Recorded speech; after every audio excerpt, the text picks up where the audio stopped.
Najib wajar dibebas dan dilepaskan, kata Hakim Abdul Rahman.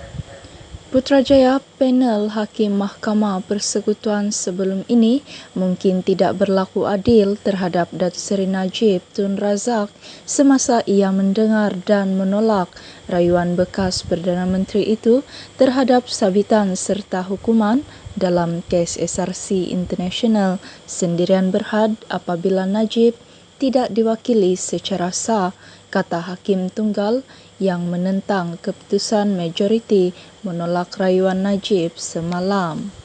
Hakim Besar Sabah dan Sarawak, Datuk Abdul Rahman Sebli yang mempengerusikan panel 5 Hakim Mahkamah Persekutuan semalam itu berkata, sehubungan itu beliau berpendapat bahawa keputusan yang wajar diberikan terhadap Najib adalah dibebas dan dilepaskan. Dalam alasan penghakiman bertulis setebal 78 muka surat, beliau berkata nampak jelas baginya bahawa telah berlaku penyelewengan keadilan, bahawa pemohon Najib dinafikan daripada hak mendapat perbicaraan yang adil. Beliau berkata tidak dinafikan bekas Perdana Menteri itu didakwa melakukan kesalahan yang amat serius, tetapi adalah penting orang tertuduh diwakili secara sah bagi menjamin wujudnya keadilan terhadap proses perbicaraan atau rayuannya. Keadilan bukan saja mengenai bersalah atau tidak bersalah orang yang dituduh, ia juga tentang memberikannya perbicaraan yang adil. Orang yang dituduh harus merasakan bahawa dia telah menjalani proses perbicaraan yang adil. Jika dia tidak boleh dibicarakan secara adil terhadap pertuduhan yang dikenakan, dia tidak sepatutnya dibicarakan sama sekali.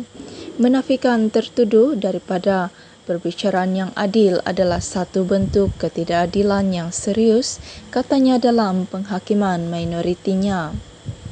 Hakim Abdul Rahman berkata hanya dalam kes-kes luar biasa, perbicaraan atau rayuan tertentu seharusnya diteruskan tanpa representasi undang-undang. Tetapi dalam kes ini tiada apa-apa yang luar biasa telah ditunjukkan untuk mewajarkan pendengaran rayuan utama tanpa representasi undang-undang, katanya. Beliau turut memetik kes Sankar v. The State UKPC 1 yang menunjukkan bahawa ketidakcekapan peguam tertuduh telah menghalangnya daripada memperoleh perbicaraan yang adil.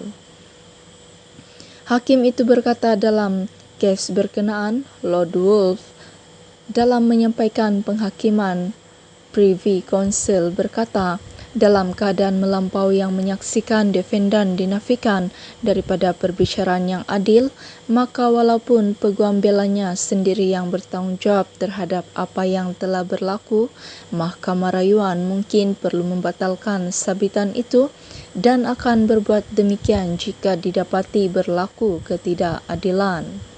Yang Mulia Hakim itu bercakap dalam konteks kuasa Mahkamah Rayuan dalam mendengar rayuan daripada keputusan Mahkamah Perbicaraan, tetapi saya tidak nampak sebab yang sah dari segi undang-undang mengapa ia tidak boleh digunakan untuk permohonan bagi semakan di bawah peraturan 137 Kaedah-Kaedah Mahkamah Persekutuan 1995, kerana keseluruhan tujuan di sebalik peraturan itu adalah bagi mencegah ketidakadilan kepada mana-mana orang yang tidak mempunyai remedi berkesan lain, kata hakim itu. Beliau berkata demikian sebagai merujuk kepada permohonan Najib untuk menyemak keputusan panel Mahkamah Persekutuan sebelum ini yang mengekalkan sabitan dan hukuman penjara 12 tahun serta denda kerana penyelewengan RM42 juta dana SRC International.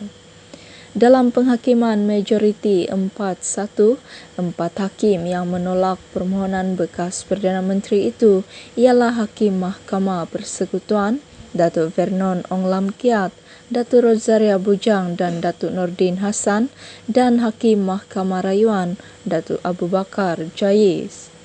Hakim Abdurrahman seterusnya berkata panel terdahulu juga tersilap apabila menghalang Datuk Hisham T daripada menarik diri daripada bertindak sebagai peguam bela Najib.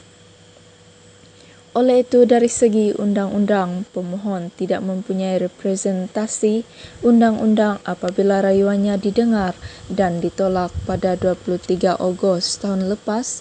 Ia juga merupakan fakta yang tidak dipertikaikan bahawa ini adalah kali pertama pemohon menukar peguam cara dan peguam bela sejak perbicaranya bermula di Mahkamah Tinggi pada 3 April 2019, kata hakim itu. Tambahnya, rekod Najib tidak menunjukkan bahawa beliau mempunyai tabiat menukar peguam, apatah lagi menukar peguam bagi tujuan melengahkan prosiding. Justru pemohon tidak boleh dipersalahkan kerana mendengar nasihat peguamnya. Merujuk kepada permohonan penangguhan 3 hingga 4 bulan perbicaraan rayuan utama oleh pemohon, Hakim Abdurrahman berkata, sehubungan itu ia perlu diterima sebagai dibuat dengan niat suci hati dan bukannya muslihat atau strategi beliau untuk menangguhkan pendengaran rayuan utama seperti yang didakwa oleh pihak pendakwaan. Apa yang penting perlu diambil perhatian secara keseluruhan ialah tiada dakwaan terbukti atau sebaliknya bahawa penangguhan 3 hingga 4 bulan adalah satu muslihat atau strategi oleh pemohon bagi menangguhkan pendengaran rayuan utama, katanya. Semalam Najib gagal dalam usaha terakhirnya untuk mendapatkan semakan terhadap sabitan hukuman penjara 12 tahun dan denda atas kesalahan menyeleweng RM42 juta dana SRC International sendirian Berhad. Najib yang kini menjalani hukuman penjara 12 tahun di penjara Kajang telah memohon untuk membatalkan keputusan yang dibuat oleh panel Mahkamah Persekutuan sebelum ini yang diketuai Ketua Hakim Negara Tun Tengku Maimun Tuan Mat pada 23 Ogos tahun lepas. Dengan keputusan semalam, Najib akan terus menjalani baki hukuman penjara 12 tahun di penjara Kajang.